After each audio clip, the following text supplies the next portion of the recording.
Study with zener channel में आपका स्वागत है। आज की क्लास में हम करने वाले क्लास 10 संपूर्ण हिंदी व्याकरण complete Hindi grammar one shot board exam. Friends, अगर आप हिंदी की प्रिपरेशन कर रहे हैं, आपका 18 तारीख को पेपर है। अलंकार से रिलेटेड और वाक्य विशेषण इनसे रिलेटेड क्वेश्चन पूछा जाएगा। तो इस वीडियो में हम हिंदी ग्रामर कंप्लीट करने वाले हैं। वेरी वेरी इंपॉर्टेंट है। एमसीक्यू भी चाहिए तो आप मुझे कमेंट्स बॉक्स में लिखकर बता सकते हैं, क्योंकि इससे रिलेटेड एमसीक्यू पूछे जाएंगे। अलंकार से रिलेटेड, विशेषण से रिलेटेड, क्रिया से रिलेटेड, इन सभी से क्वेश्चन आएंगे आपके एग्जाम में।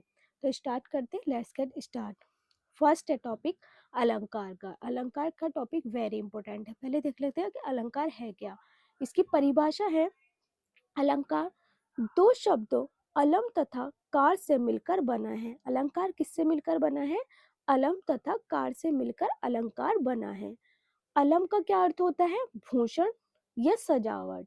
और कार का क्या अर्थ होता है? करने वाला। तो अलंकार का मतलब होता है भूषण या सजावट करने वाला। अलंकार मतलब होता है भूषण। तो क्वेश्चन बन सकता है एग्जाम में कि अलंकार का क्या मतलब होता है। अलंकार का मतलब होता है भूषण या सजावट करना या करने वाला। कार का अर्थ है करने वाला। अर्थात जो अलंकृत या भूषित करे वे अलंकार है। जिस प्रकार आभूषण शरीर की शोभा बढ़ाते हैं, आभूषण मतलब गहने क्या बढ़ाते हैं? शरीर की शोभा बढ़ाते हैं। उसी तरह अलंकार भी भूषण या सजावट करने वाला है। और वैसे ही अलंकार के प्रयोग से काव्य में चमत्कार, सौंदर्य और आकर्षण उत्पन्न हो जाता है। और अलंकार से क्या हो जाता है? चमत्कार, सौंदर्य, आकर्षण उत्पन्न हो जाता है। तो अलंकार का क्या मतलब है? दो शब्दों से मिलकर बना है अलंकार, अलम तथा कार। जो अलंकृत या भूषित करे वे अलंकार कहलाता है। मतलब भूषण या सजावट, और कार का अर्थ है करने वाला। तो क्या कहलाता है? अलंकार कहलाता है। अब देखते हैं अलंकार के कितने भेद है। क्वेश्चन बन सकता है एग्जाम में कि अलंकार के कितने भेद है। तो अलंकार के दो प्रकार के भेद होते हैं, एक है शब्द अलंकार और एक अर्थ अलंकार। तो एमसीक्यू पूछा जाएगा कि अलंकार के कितने भेद है। तो अलंकार के दो भेद हैं, शब्द अलंकार और अर्थ अलंकार। अब एक एक करके समझेंगे हम, शब्द अलंकार कौन से होते हैं और अर्थ अलंकार कौन से होते हैं। फर्स्ट देखते हैं शब्द अलंकार, जहाँ शब्दों की बनावट या ध्वनि से सौंदर्य बढ़े। शब्द अलंकार कौन से होते हैं? जो शब्दों की बनावट या ध्वनि से सौंदर्य बढ़े उसे शब्द अलंकार कहते हैं। शब्द अलंकार के कितने भेद होते हैं? फर्स्ट है अनुप्रास अलंकार। अनुप्रास अलंकार कौन सा होता है? जब एक ही वर्ण की बार बार आवर्ती हो, एक ही वर्ण की बार बार आवर्ती होती है तो वो क्या होता है? अनुप्रास अलंकार। जैसे चाचा या काका या नाना, ये वर्ण है और अगर इनकी बार बार आवर्ती हो रही है तो वो अनुप्रास अलंकार होता है। उदाहरण देख लेते हैं कैसे आएगा कि चितवन चित चुरा ले गई। तो इसमें चा जो है मतलब वर्ण चा की आवर्ती क्या हो रही है? बार बार हो रही है। तो जहां वर्णों की आवर्ती बार बार होती है तो वो कौन सा अलंकार होता है? अनुप्रास अलंकार होता है। आप इजीली समझ सकते हैं फ्रेंड्स। अनुप्रास अलंकार कौन सा हो? जहाँ वर्णों की आवर्ती बार बार हो, जैसे चा हो या का हो, ये सब क्या होते हैं? हमारे वर्ण होते हैं। तो इनकी बार बार आवर्ती हो रही है तो कौन सा अलंकार होगा? अनुप्रास अलंकार।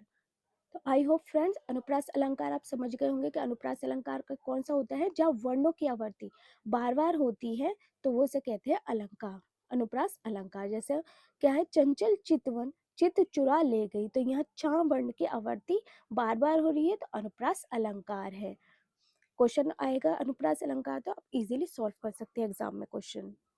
नेक्स्ट है यमक अलंकार। यमक अलंकार कौन सा होता है? एक ही शब्द का एक से अधिक अर्थ हो।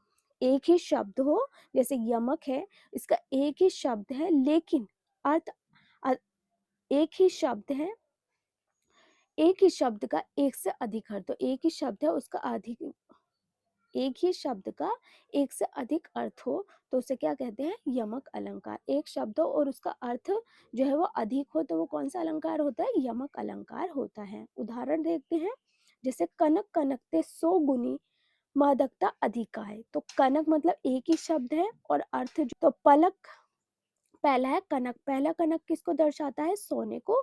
और दूसरा कनक किसको दर्शाता है? धतूरे को। पूरा। तो एक ही शब्द का एक से अधिक अर्थ हो तो वो कौन सा अलंकार होता है? यमक अलंकार होता है। शब्द एक लेकिन उसके अर्थ अधिक तो वो होता है यमक अलंकार। आप इजीली समझ सकते हैं। जैसे इसका मतलब छन छन हो सकता है, धन धन हो सकता है, तो इसका मतलब अलग अलग मीनिंग होगा। एक शब्द होगा, उसके मीनिंग अलग अलग होंगे, तो यमक अलंकार होता है। आई होप फ्रेंड्स इससे भी क्वेश्चन बनेगा, आप इजीली सॉल्व कर सकते हैं। अब नेक्स्ट देखते हैं श्लेष अलंकार। श्लेष अलंकार कौन सा होता है? एक शब्द से एक साथ दो अर्थ निकले, एक ही शब्द हो लेकिन उसके अर्थ जो है वो दो निकले, तो वो कौन सा अलंकार होता है? श्लेष अलंकार होता है। जैसे कि उदाहरण है, रहीमन पानी राखिए बिन पानी सब सून। तो पानी का क्या है? दो शब्द हैं लेकिन एक के साथ इसके दो अर्थ निकले हैं। पानी का मतलब होता है जल या प्रतिष्ठा। तो क्या है पानी का अर्थ? जल या प्रतिष्ठा करना। तो एक शब्द से एक साथ दो अर्थ निकले, वो अलंकार होता है श्लेष अलंकार। रहीमन पानी राखिए बिन पानी सब सून। तो रहीमन पानी राखिए मतलब पानी क्या है? जल। और बिन पानी सब सुन मतलब कि प्रतिष्ठा करना। तो एक शब्द के दो अर्थ निकले हैं, तो वो कौन सा है? श्लेष अलंकार। आई होप फ्रेंड्स आपको ये भी समझ में आ गया होगा श्लेष अलंकार कौन सा होता है। जो एक ही शब्द हो लेकिन उसके अर्थ दो निकले, तो वो श्लेष अलंकार होता है। और यमक अलंकार कौन सा होता है? जहाँ एक ही शब्द का एक से अधिक अर्थ हो, एक ही शब्द हो लेकिन एक से अधिक अर्थ हो, तो वो यमक अलंकार होता है। श्लेष अलंकार कौन सा होता है? एक शब्द से एक साथ दो अर्थ निकले, तो वो श्लेष अलंकार होता है। नेक्स्ट शब्द अलंकार के तीन भेद होते हैं, अनुप्रास, यमक और श्लेष। अब देखते हैं अर्थ अलंकार मतलब कि सेकंड है अर्थ अलंकार। जहां अर्थ के कारण सौंदर्य बढ़े, अर्थ मतलब मीनिंग के कारण सौंदर्य बढ़े, तो वो कौन सा अलंकार होता है? अर्थ अलंकार। और अर्थ अलंकार के भी भेद है। फर्स्ट है उपमा अलंकार। उपमा अलंकार कौन सा होता है? जहां पर उपमेय की तुलना उपमान से समानता के आधार पर की जाती है। जहां उपमेय की तुलना किससे की जाती है? समानता के आधार पर की जाती है, वहां पर उपमा अलंकार होता है। तो वहां पर कौन सा अलंकार होता है? उपमा अलंकार होता है। जब काव्य में समान धर्म के आधार पर एक वस्तु की समानता अथवा तुलना अन्य वस्तु से की जाए, तब वहां उपमा अलंकार होता है। कहाँ होता है उपमा अलंकार? जहाँ एक वस्तु की समानता अथवा तुलना, एक वस्तु है उसकी समानता भी और उसकी तुलना भी अन्य वस्तु से की जाए, जैसे कि इस अन्य वस्तु से की जा रही है, तब वहां उपमा अलंकार होता है। तो मतलब एक वस्तु है और उसकी जो है समानता भी की जा रही है, तुलना भी की जा रही है और अन्य वस्तु के साथ की जा रही है, तो वो कौन सा अलंकार होता है? उपमा अलंकार होता है। अब कैसे पहचान सकते हैं उपमा अलंकार को? फ्रेंड, जब भी वाक्य में सा, से, सी जैसे सरिस सम समान आए, तो वो कौन सा अलंकार होता है? उपमा अलंकार। वाक्य में ये दे रखा होगा आपको सा, से, सी जैसे कि सरिस सम समान, तो वो अलंकार होता है उपमा अलंकार। जैसे कि एक उदाहरण है, मुख मयंक सम मंजू मनोहर। तो सम से आप पहचान सकते हैं ये उपमा अलंकार है। कौन सा अलंकार होगा? उपमा अलंकार।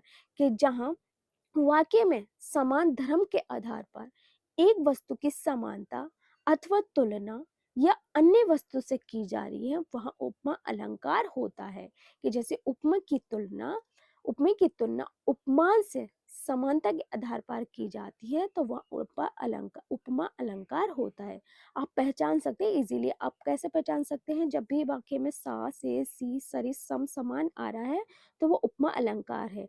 वाक्य में आपको दे ही रखा होगा ये, आप पहचान सकते हैं इजीली कि उपमा अलंकार कौन सा होता है। इससे भी क्वेश्चन आएगा, आप इजीली सॉल्व कर सकते हैं। आई नो फ्रेंड्स, अगर आपको मेरी वीडियो पसंद आ रही है तो वीडियो को लाइक शेयर सब्सक्राइब जरूर करें और बेल आइकन को प्रेस करें।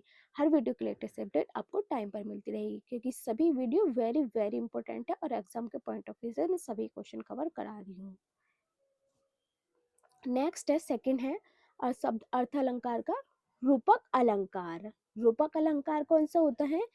एक वस्तु को दूसरी ही वस्तु मान लिया जाए, वस्तु एक है लेकिन उसे दूसरा मान लिया जाए, तो वो कौन सा अलंकार होता है? रूपक अलंकार होता है। उदाहरण देख लेते हैं, चरण कमल बंदो हरियाई। तो चरण क्या है? कि एक वस्तु को दूसरी वस्तु मान लिया जाए, तो वो कौन सी अलंकार होता है? कौन सा अलंकार होता है? रूपक अलंकार होता है। जैसे चरण कमल बंदो हरियाई, तो कमल क्या है? चरण को कमल मान लिया गया है। चरण को क्या मान लिया गया है? कमल मान लिया गया है। तो एक वस्तु को दूसरी ही वस्तु मान लिया जाए तो रूपक अलंकार होता है। आई होप फ्रेंड्स रूपक अलंकार भी आपको समझ में आ गया होगा कि रूपक अलंकार कौन सा होता है। चरण कमल बंदो हरियाए, चरण को कमल मान लिया गया है तो कौन सा अलंकार है? रूपक अलंकार। जहाँ एक वस्तु को दूसरे वस्तु मान लिया जाए तो रूपक अलंकार होता है। नेक्स्ट है अतिशयोक्ति अलंकार। अतिशयोक्ति अलंकार कौन सा होता है? बड़ा चढ़ाकर वर्णन करना, किसी भी चीज को बड़ा चढ़ाकर वर्णन करना ही क्या कहलाता है? अतिशयोक्ति अलंकार कहलाता है। उदाहरण है इसका, हनुमान ने पर्वत उठा लिया। तो इसे क्या करें, मतलब हनुमान के पर्वत उठा सकता है। तो किसी भी बात को बड़ा चढ़ाकर किया जाए तो वो कौन सा अलंकार होता है? अतिशयोक्ति अलंकार होता है। जैसे आसमान को तुमने उठा लिया, कि आप उठा सकते हैं, तो अतिशयोक्ति अलंकार होगा। मतलब किसी भी शब्द को बड़ा चढ़ाकर कहना तो अतिशयोक्ति अलंकार होता है। जैसे हनुमान ने पर्वत उठा लिया, क्या हनुमान पर्वत उठा सकता है? नहीं। तो इसे क्या कहा जा रहा है कि बड़ा चढ़ाकर शब्दों को कहा जा रहा है, तो वो कौन सा अलंकार होगा? अतिशयोक्ति अलंकार। जब भी आप बड़ा चढ़ाकर किसी भी बात को कह रहे हैं तो वो कौन सा अलंकार होगा? अतिशयोक्ति। आप ऐसे इसको समझ सकते हैं। इसको भी से रिलेटेड क्वेश्चन आएगा एमसीक्यू, तो आप इजीली सॉल्व कर सकते हैं। इसीलिए मैंने पॉइंट टू पॉइंट लिए, उसके उदाहरण लिए, आप इजीली सॉल्व कर सकते हैं। अलंकार से रिलेटेड क्वेश्चन आएगा तो। नेक्स्ट अलंकार मानवीकरण अलंकार। मानवीकरण अलंकार कौन सा होता है? प्राकृतिक या निर्जीव वस्तु में मानव गुण दिखाना। प्राकृतिक चीजों में या निर्जीव चीजें, मतलब जो बढ़ नहीं सकती, तो वो कौन सी होती है? मानवीकरण अलंकार के। जहाँ प्राकृतिक या निर्जीव वस्तु में मानव गुण दिखाना, मानव गुण दिखाना ही मानवीकरण अलंकार होता है। उदाहरण जैसे नदी गुनगुनाती हुई बह रही है। क्या नदी गुनगुनाती हुई बह रही है वो निर्जीव चीज है या प्राकृतिक चीज है? तो वो क्या मानवीकरण अलंकार होता है। मतलब गुण दिखाया जा रहा है कि नदी जो है वो गुनगुनाती हुई बह रही है। क्या गुनगुनाती हुई बह सकती है नदी? नहीं बह सकती। तो इसे क्या हो रहा है कि मानव गुण दिखाया जा रहा है कि जो नदी है वो गुनगुनाती हुई बह रही है। मानवीकरण। या प्राकृतिक चीज ले सकते हैं आप, प्राकृतिक चीज को भी आप गुण दिखाएं किसी भी चीज में, क्या वो बढ़ सकती है? नहीं। तो हम क्या कर रहे हैं इसमें? प्राकृतिक या निर्जीव वस्तु में मानव का गुण दिखाना क्या कहला रहा है? मानवीकरण अलंकार। उदाहरण है नदी गुनगुनाती हुई बह रही है। नेक्स्ट देखते हैं। तो आई होप फ्रेंड्स अलंकार का टॉपिक पूरा कंप्लीट हो गया। आप इजीली अलंकार को समझ सकते हैं कि अर्थ अलंकार कौन से होते हैं, शब्द अलंकार, अनुप्रास अलंकार कौन सा होता है, उपमा अलंकार, यमक अलंकार, अतिशयोक्ति अलंकार। इससे रिलेटेड क्वेश्चन आएगा। आई होप फ्रेंड्स आप इजीली इस क्वेश्चन को सॉल्व कर सकते हैं। किसी भी अलंकार से अगर क्वेश्चन आएगा, अतिशयोक्ति से आए, मानवीकरण से आए या उपमा में से आए। अब नेक्स्ट टॉपिक देखते हैं छंद। छंद क्या होता है? छंद की परिभाषा देखते हैं पहले। छंद छंद शास्त्र का प्रणेता आचार्य पिंगल को माना जाता है। किसको माना जाता है? छंद शास्त्र का प्रणेता आचार्य पिंगल को माना जाता है। या मात्राओं की नियमित संख्या के विन्यास से निर्मित बंधन को छंद कहते हैं। किसे कहते हैं? वर्णों या मात्राओं की नियमित संख्या के विन्यास को छंद कहा जाता है। फर्स्ट है यति विराम। यति विराम कौन सा होता है? यति का अर्थ है सकना। छंद के प्रवाह अथवा लय को बनाए रखने के लिए जहां रुकना आवश्यक होता है वहां रुकना ही यति कहलाता है। मतलब यति कौन सा होता है? यति विराम कौन सा होता है? जहां रुका जाए, कुछ समय के लिए रुका जाए तो वो यति विराम चिन्ह कहलाता है। कौन सा चल यति विराम कौन सा कहलाता है? जहां थोड़े समय के लिए या कुछ समय के लिए रुका जाए, यति विराम कहलाता है।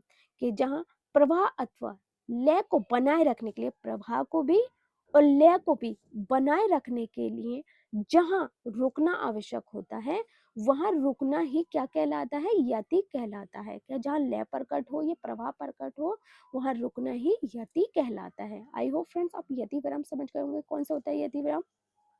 सेकंड है गति। गति क्या होता है? गति यति का विपरीतार्थक होता है। गति क्या होता है? यति का विपरीतार्थक होता है। मतलब कि बिना रुके छंद का पाठ करने से जो गति अथवा प्रवाह निर्मित होती है उसी को प्रवाह को गति कहते हैं। किसे कहते हैं? उसी प्रवाह को गति कहते हैं। कि जहां रुके बिना छंद का पाठ करने से गति अथवा प्रवाह निर्मित हो उसे प्रवाह को गति कहते हैं। मतलब जहाँ बिना रुके पार्ट को पढ़ लिया जाए तो वो कौन सी होती है, गति। थर्ड है लय। लय कौन सा होता है, गति एवं यति के समुचित प्रयोग अथवा समन्वय से छंद में जो गुण उत्पन्न होता है उसे लय कहा जाता है। लय किसे कहा जाता है, जहाँ गति या यति के समुचित प्रयोग हो अथवा समन्वय से छंद में जो गुण उत्पन्न हो उसे लय कहा जाता है। मतलब छंद से जो गुण उत्पन्न हो रहा है समुचित प्रयोग से या समन्वय प्रयोग से जो गुण उत्पन्न होता है उसे लय कहा जाता है। आई होप फ्रेंड्स आपको तीनों समझ में आ गए होंगे कि यति विराम कौन सा होता है, जहाँ रुका जाए थोड़े समय के लिए। गति कौन सा होता है, जहाँ बिना रुके पाठ को पढ़ लिया जाए या लय और प्रभाव निर्मित हो उसे प्रवाह की गति कहते हैं। लय किसे कहे जाते हैं कि समुचित प्रयोग अथवा समन्वय से जो छंद में गुण उत्पन्न होता है उसे लय कहा जाता है। नेक्स्ट देखते हैं मात्रा। मात्रा क्या है, मात्रा के भेद से वर्ण दो प्रकार के होते हैं। मात्रा के भेद से वर्ण कितने प्रकार के होते हैं, दो प्रकार के होते हैं। ह्रस्व एवं दीर्घ। ह्रस्व एवं दीर्घ दो प्रकार के वर्ण होते हैं। वर्ण मतलब कि जैसे आ ई का के की, ये क्या होते हैं, सब वर्ण होते हैं। वर्ण के उच्चारण काल में जो समय लगता है उसे मात्रा कहा जाता है। वर्ण किसे कहा जाता है, जहाँ वर्ण के उच्चारण काल में समय लगता है, मतलब कुछ समय लगे तो उसे क्या कहा जाता है, मात्रा कहा जाता है। जैसे कि आ ई उ ऋषि ऋषि के, इनमें क्या लग रहा है, समय लग रहा है, तो इसे क्या कहा जाता है, मात्रा कहा जाता है। कि उच्चारण में जो समय लगता है उसी की एक मात्रा होती है। तो इसी की क्या होती है, आ ई उ ऋषि के इनकी सबकी क्या होती है, मात्रा होती है। तो समय लग रहा है इनमें, तो ये कौन से होंगे, मात्रा कहलाते हैं। बड़ा आ, बड़ी ई, बड़ा उ, छोटा ए, बड़ा ए, ओ, औ तथा इनके संयुक्त व्यंजनों के उच्चारण में जो समय लगता है उसकी दो मात्राएं मानी जाती हैं। इसकी क्या है, एक मात्रा मानी जाती है तो मात्रा कहलाती है। और ये बड़ा आ, बड़े ई, बड़ा ओ, ये बड़ा ओ, ये जो है व्यंजनों के उच्चारण में जो समय लगता है उसकी दो मात्राएं मानी जाती हैं। तो क्या कहलाती है, मात्रा। नेक्स्ट है व्यंजन स्वतः। व्यंजन स्वतः कौन से होते हैं, उच्चारित नहीं हो सकते। जो ये हैं वो उच्चारित नहीं हो सकते। मात्रा गणना स्वरों के आधार पर होती है। मात्रा की गणना किसके आधार पर होती है, स्वरों के आधार पर होती है। ह्रस्व और दीर्घ को पिंगल शास्त्र में क्रमश लघु और गुरु कहते हैं। ह्रस्व और दीर्घ को पिंगल शास्त्र में क्या कहते हैं, लघु और गुरु कहते हैं। तो फ्रेंड्स आई होप फ्रेंड ह्रस्व और दीर्घ आपको समझ में आ गया होगा कि छोटा आ, छोटी ई, बड़ी ऊ एक मात्रा वाले मात्रा कहलाते हैं, और जो बड़ी दो मात्राएं लगती है उन्हें दो मात्राएं कहा जाता है या माना जाता है। नेक्स्ट देखते हैं, 3 वर्षों के समूह को गण कहा जाता है। 3 वर्षों के समूह को क्या कहा जाता है, गण कहा जाता है। छंदों में 8 प्रकार के गणों का प्रयोग किया जाता है। इन गणों को समझने के लिए दशास्त्र में एक सूत्र है। इन गणों को समझने के लिए क्या है, दशास्त्र में एक सूत्र है। सूत्र क्या है, यमाता राजा बंसलगम। तो ये क्या है, 8 है कि 3 वर्षों के समूह को क्या कहा जाता है, गण कहा जाता है। और ये 8 प्रकार के गण है। तो ये क्या है, 8 प्रकार के गण है। कौन कौन से गण है, यगण, मगण, मनगण, रायगण, ये जागरण, नमरण, भगण और सगण, ये 8 प्रकार के गण हैं। और इसको समझने के लिए दशास्त्र में एक सूत्र है। सूत्र क्या है, यमाता राजा बंसलगम, ये एक सूत्र है। और ये 8 हमारे गण हैं। इससे भी रिलेटेड क्वेश्चन आएगा, आप इजीली सॉल्व कर सकते हैं। अब नेक्स्ट देखते हैं, सम, अर्धसम तथा विषम छंद। कौन कौन से सम कौन सा होता है, अर्धसम और विषम छंद कौन से होते हैं। फर्स्ट देखते हैं समछंद। समछंद कौन से होते हैं, जब छंद के चारों चरण में समान मात्रा होती है उसे समछंद कहा जाता है। मतलब कि जब चारों चरणों में समान मात्रा होती है तो उसे समछंद कहा जाता है। जैसे कि चौपाई, इसमें क्या है, चारों चरण समान मात्रा में है। रोला, रोला में भी क्या है, समान मात्रा में है, तो वो कौन सा छंद होगा, समछंद कहलाता है। कि जब भी छंद के चारों चरण हैं और समान मात्रा में होते हैं तो उसे समछंद कहा जाता है। तो क्या कहलाता है? समछंद। मतलब कि चार लाइनें दे रखी है तो सब समान है, तो वो कौन सी होती है? चौपाई और रोला कहलाती हैं। रोला में कितनी होती है हर एक उसमें? 24। तो वो कौन सा है? समछंद कहलाता है। कि जहाँ चारों चरण में समान मात्रा होती है उसे समछंद कहा जाता है। सेकंड है अर्धसम छंद। अर्धसम छंद कौन सा होता है? जिस छंद के पहले एवं तीसरे में और दूसरे एवं चौथे में मात्राएं एक समान होती हैं वहां अर्धसम छंद होता है। कौन सा होता है वो? दोहा और सोठा। दोहा और सोठा में क्या होती है? पहली और तीसरी में क्या होती है? संध के पहले एवं तीसरे, दूसरे एवं चौथे में समान मात्राएं होती हैं। मतलब पहले और तीसरे में समान मात्राएं होंगी, दूसरे और चौथे में समान मात्राएं होती हैं, तो वो कौन सा संध होता है? अर्धसम होता है। जैसे कि 13 11 13 11 होती हैं दोहा और सोरठा में। पहले 13 13 कर लेंगे आप, फिर 11 11 कर लेंगे, तो वो कौन से होती हैं? अर्धसम छंद कहलाता है। ये चार लाइनें आपको जैसे दे रखी है लिखी हुई, तो फर्स्ट और थर्ड में क्या होती है? समान मात्राएं होती है। सेकंड और फोर्थ में समान मात्राएं होती हैं, तो वो कौन से होते हैं? दोहा और सोठा। दोहा में 11 11 और सोठा में 13 13, तो वो कौन सा होगा? अर्धसम छंद कहलाता है। जिसमें समान मात्राएं होती हैं तो अर्धसम छंद कहलाता है। थर्ड है विषम छंद। विषम छंद कौन सा होता है? जब किसी छंद की चारों अथवा 6 चरणों में मात्राएं अलग अलग होती हैं तो वहां विषम छंद होता है। जैसे कि छापे या कुंडलियां। तो इसमें क्या होती है? मात्राएं जो होती हैं अलग अलग होती हैं, छापे में भी और कुंडलियां में भी। तो ये कौन सा छंद होता है? विषम छंद कहलाता है। कि जब किसी छंद के चारों, मतलब कि चारों लाइनों में अथवा 6 चरणों के में मात्राएं अलग अलग रहती है, इन सभी में मात्राएं जो है वो अलग अलग रहती हैं, तो वहां विषम छंद होता है। तो वो कौन सा छंद होता है? विषम छंद होता है। वो कौन से है? छापे और कुंडलियां। ये सारे चरण दे रखे हैं और इसमें क्या है? अलग अलग मात्राएं हैं, तो वो कौन सा छंद होगा? विषम छंद कहलाएगा। समछंद कौन सा होता है? जिसमें सभी मात्राएं समान हो। चौपाई और रोला, जैसे चौपाई 4 चरण दे रखे हैं और उसमें सभी में समान मात्राएं हैं, तो वो समछंद कहलाएगा। अर्धसम कौन सा कहलाएगा? जहाँ पहले पहले और तीसरे, पहले में और तीसरे में समान मात्राएं हो और दूसरे और चौथे में समान मात्राएं हो, वो कौन सा छंद कहलाएगा? अर्धसम कहलाएगा। और विषम छंद कौन सा होता है? जहाँ सभी में, मतलब सभी चरणों में अलग अलग मात्राएं होती हैं, तो वो कौन सा छंद कहलाता है?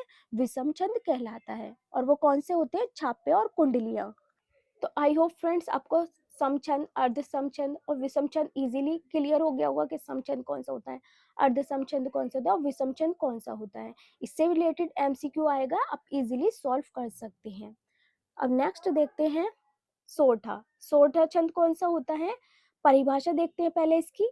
दोहे का उल्टा रूप सोटा कहलाता है। दोहे का उल्टा होता है तो वो क्या कहलाता है? सोटा कहलाता है। ये एक अर्धसम मात्रिक छंद है। और ये कौन सा छंद है? अर्धसम मात्रिक छंद है। अर्धसम मात्रिक छंद कौन से होते हैं? जहाँ पहला और तीसरा चरण समान हो और दूसरा और चौथा चरण समान हो, तो वो कौन सा होता है? अर्धसम मात्रिक छंद होता है। और सोटा कौन सा होता है? कि दोहे का उल्टा रूप क्या होता है? सोटा कहलाता है। और ये एक अर्धसमात्रिक छंद है, अर्थात इसके पहले और तीसरे तथा दूसरे और चौथे चरणों में मात्राओं की संख्या समान होती है। मतलब कि पहले, जैसे कि आपको ये 4 लाइनें दी हुई है, पहले में और तीसरे में समान मात्राएं हैं और दूसरे और चौथे में समान मात्राएं हैं, तो वो कौन सा कहलाता है? सोठा कहलाता है। सोठे में कितनी मात्रा होती है? 11 11 और 13 13। तो पहले और दूसरे में क्या होंगी? समान होंगी, जैसे इसमें भी 11 और तीसरे में भी 11 और दूसरे में 13 और चौथे में भी 13, तो वो कौन सा छंद कहलाएगा? सोठा छंद कहलाता है। कि इसके विषम पहले और तीसरे चरणों में 11 11 सम और दूसरे और चौथे चरणों में 13 13 मात्राएं होती हैं, तो तुक मिश तुक विषम चरणों में ही होती हैं। पहले और तीसरे में 11-11 और दूसरे और चौथे में 13-13 मात्राएं होती हैं, तो सोठा चंद कहलाता है। तो उदाहरण देखते हैं इसका, आप कैसे समझ सकते हैं। मुख हुई मचाल, पंगु चढ़े गिरिवर गहन, जासु कृपया से दयाल, दरवो सकल कलिमल दहन। तो पहले और तीसरे में कौन सी है, 11-11 मात्राएं हैं, और दूसरे और चौथे में 13-13 मात्राएं हैं, तो वो कौन सा है, सोठा चंद कहलाता है। आप इजीली गिन सकते हैं। तो कौन सा चंद कहलाता है, सोठा चंद कहलाता है। जैसे मुख होई वचाल, इसमें कितनी मात्रा है, 11 मात्रा है, आप गिन सकते हैं। 2 1 फिर 2 फिर 1 1 2 1, तो इसमें कितनी मात्रा है, 11 मात्राएं हैं। और दूसरे में कितनी है, 13 मात्रा है, तीसरे में फिर 11 मात्रा है, और फिर चौथे में 13 मात्रा है, तो वो कौन सा छंद कहलाएगा, सोठा छंद कहलाएगा। आप इजीली गिन सकते हैं, ऐसे भी क्वेश्चन आएगा, आप इजीली सॉल्व कर सकते हैं। ये सोठा छंद कौन सा होता है, पहले और तीसरे में 11-11 मात्राएं और दूसरे और चौथे में 13-13 मात्राएं ही सोठा छंद कहलाता है। नेक्स्ट है रोला। रोला में कितनी मात्राएं होती हैं, 24 मात्राएं होती हैं। इसकी परिभाषा क्या है, रोला एक सममात्रिक छंद है। रोला क्या है, एक सममात्रिक छंद है। सोठा क्या था, अर्ध सममात्रिक छंद, और रोला क्या है, एक सममात्रिक छंद है। इसके प्रत्येक चरण में मात्राओं की संख्या समान रहती है। प्रत्येक चरण में क्या होती है, मात्राओं की जो संख्या है वो समान रहती है। इसके प्रत्येक चरण में 24 मात्राएं होती है। हर चरण में कितनी मात्राएं होती हैं, 24 मात्राएं होती हैं, और हर एक चरण में मात्राओं की संख्या समान होती है, तो वो कौन सा होता है, रोला छंद होता है। तथा 11 और 13 मात्राओं पर यति होती है। अगर 11 और 13 मात्राएं हो तो वो कौन सी होती है, यति होती है।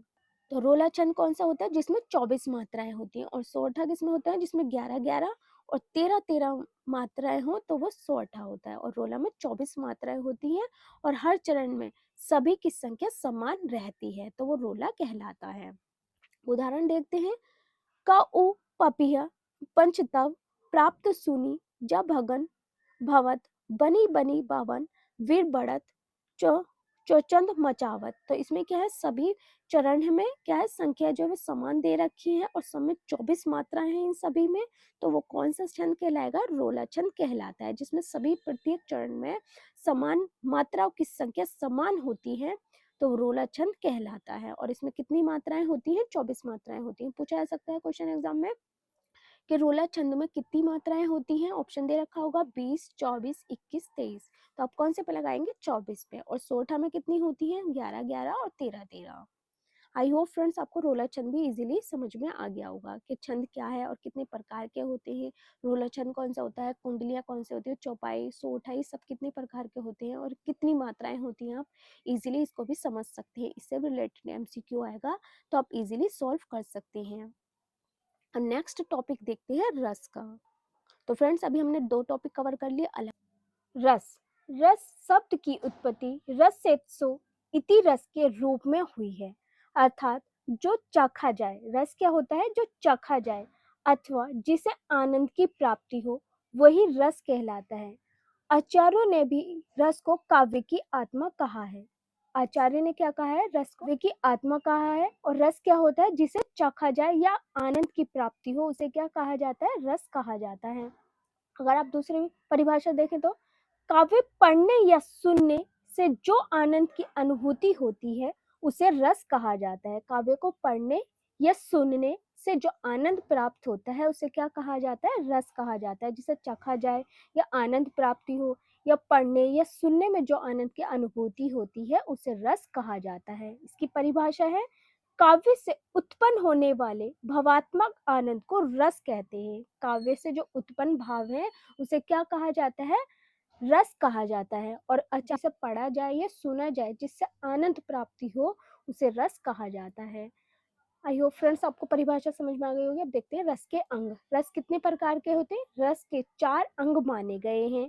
कौन कौन से हैं, स्थायी भाव फर्स्ट, सेकंड विभाव, थर्ड अनुभाव और 4 है संचारी भाव। तो रस के कितने अंग हैं, 4 अंग है, स्थायी भाव, विभाव, अनुभाव और संचारी भाव। कि जिसे पढ़ने सुनने से जो आनंद की अनुभूति होती है उसे रस कहा जाता है। काव्य से उत्पन्न होने वाले भावात्मक आनंद को रस कहा जाता है।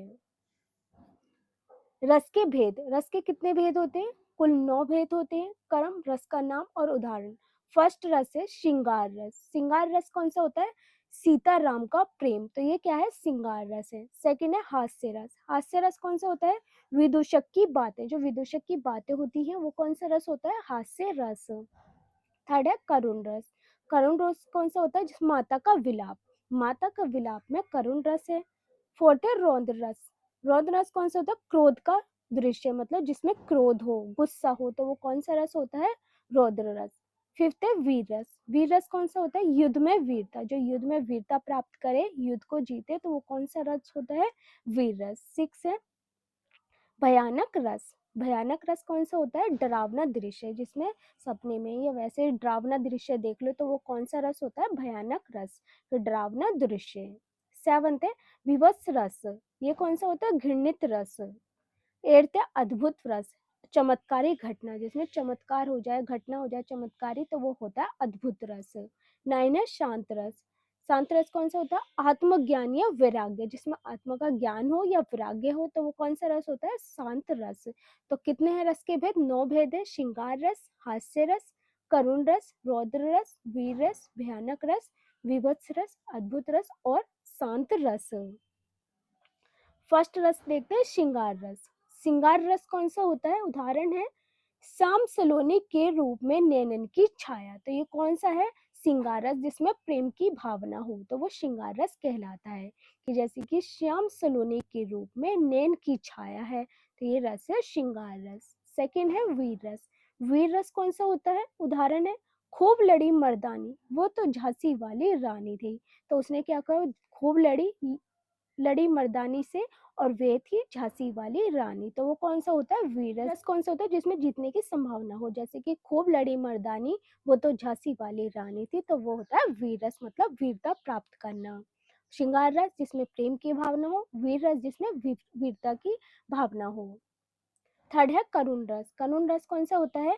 जब प्रिय व्यक्ति या मन चाही वस्तु के नष्ट होने या उसका कोई अनिष्ट होने पर हृदय शोक से भर जाए, तब करुण रस जागृत होता है। करुण रस कौन सा होता है? जिसमें प्रिय व्यक्ति या मन चाही वस्तु का नष्ट हो जाए या उसका अनिष्ट हो जाए, तो हृदय शोक से भर जाए, तो उसे क्या कहा जाता है? करुण रस कहा जाता है।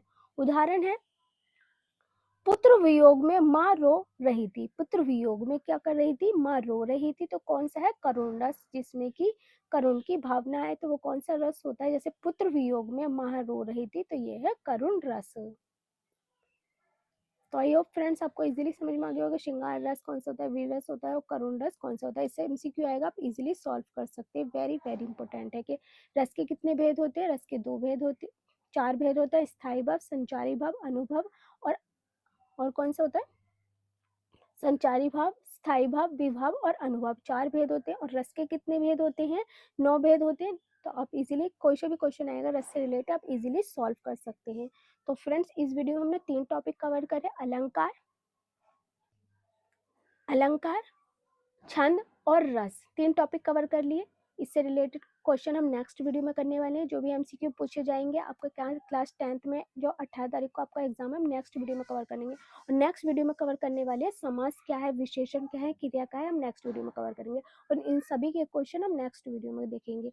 वेरी वेरी इंपॉर्टेंट है। इस टॉपिक को कवर कर लिया तो आप इजीली ग्रामर से रिलेटेड क्वेश्चन जो है वो इजीली सॉल्व कर सकते हैं। आप बटे के बटे नंबर ला सकते हैं हिंदी व्याकरण में, क्योंकि सभी टॉपिक वेरी वेरी इंपॉर्टेंट है।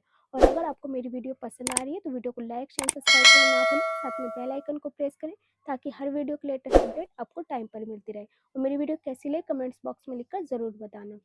Thanks for watching my video.